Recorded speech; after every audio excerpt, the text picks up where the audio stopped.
The first day of school, distance learning doesn't have to stress you out. Hulisa's getting answers for some common questions for not so tech-savvy parents.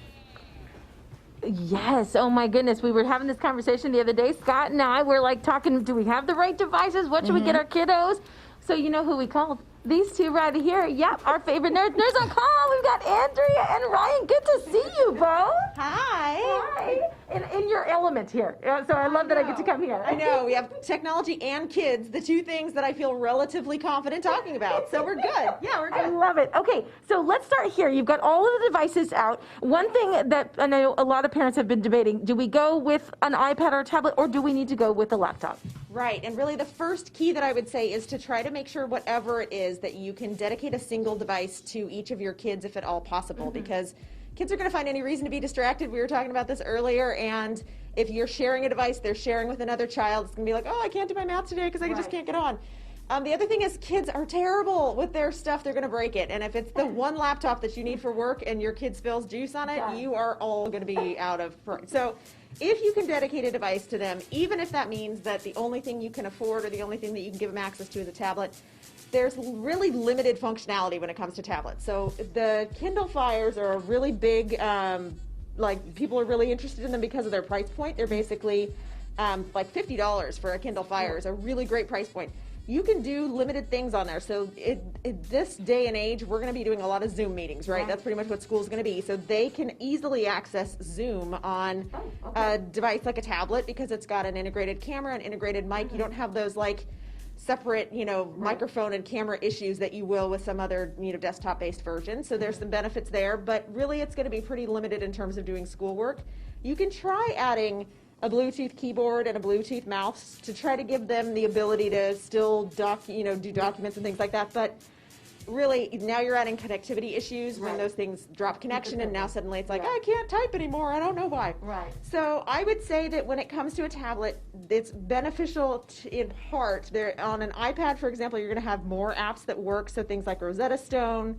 Our kids use Clever for logins and things like that. They use iReady. So there's certain programs that they did use last year, and my kids liked the ability to just take that into their room for some quiet time, which was also nice if they were going to be working on specific things.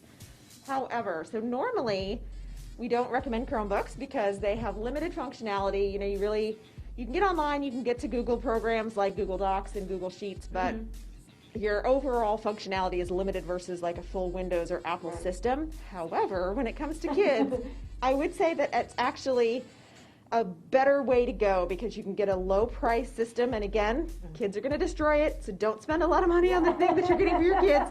And Chromebooks are what most kids are using in their classrooms anyway, so you'll find that a lot of classrooms are already set up on Google Classroom, and they're fit for that ecosystem, so you can get away with that lower price point. I would say too, check with your kids' schools because a lot of them are actually loaning out devices. You'll find a lot of them are Chromebooks that they're loaning out in order to allow students to have access to those devices.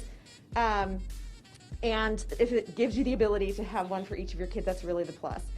The other thing we wanted to talk about was there's some additional, well, actually, it's really hard to find devices at all these days. So give yourself a little bit of time if you're going to need to buy something, if you're going to need to find something.